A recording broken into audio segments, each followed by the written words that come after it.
Trump bikin perpecahan, Spanyol harus keluar dari NATO sekarang juga. Titik.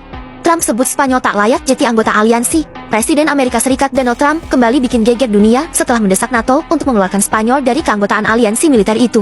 Dalam KTT bulan Juni, Trump berhasil mendorong hampir semua anggota NATO sepakat menaikkan belanja militer hingga 5% dari PDB pada tahun 2035. Spanyol menjadi penentang paling keras terhadap aturan baru itu. Perdana Menteri Pedro Sanchez menegaskan bahwa negaranya sudah mendapat pengecualian dan hanya siap mengalokasikan 2,1% dari PDB, bukan 5%. Desakan Trump agar Spanyol dikeluarkan menimbulkan ketegangan baru di dalam NATO. Banyak pihak khawatir ini bisa menjadi awal dari perpecahan di aliansi pertahanan terbesar dunia. Apakah tindakan Trump ini bisa memicu efek domino perpecahan di dalam NATO? Trump bikin perpecahan, Spanyol harus keluar dari NATO sekarang juga. Titik.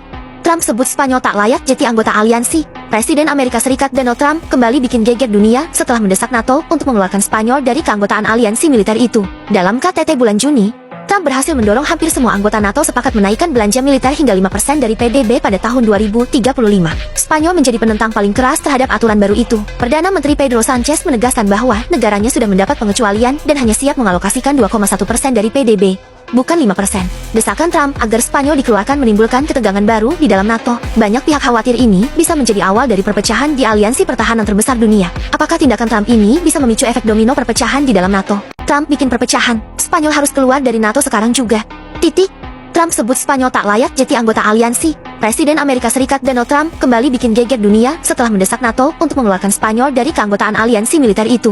Dalam KTT bulan Juni, Trump berhasil mendorong hampir semua anggota NATO sepakat menaikkan belanja militer hingga 5% dari PDB pada tahun 2035. Spanyol menjadi penentang paling keras terhadap aturan baru itu. Perdana Menteri Pedro Sanchez menegaskan bahwa negaranya sudah mendapat pengecualian dan hanya siap mengalokasikan 2,1% dari PDB, bukan 5%. Desakan Trump agar Spanyol dikeluarkan menimbulkan ketegangan baru di dalam NATO. Banyak pihak khawatir ini bisa menjadi awal dari perpecahan di aliansi pertahanan terbesar dunia. Apakah tindakan Trump ini bisa memicu efek domino perpecahan di dalam NATO?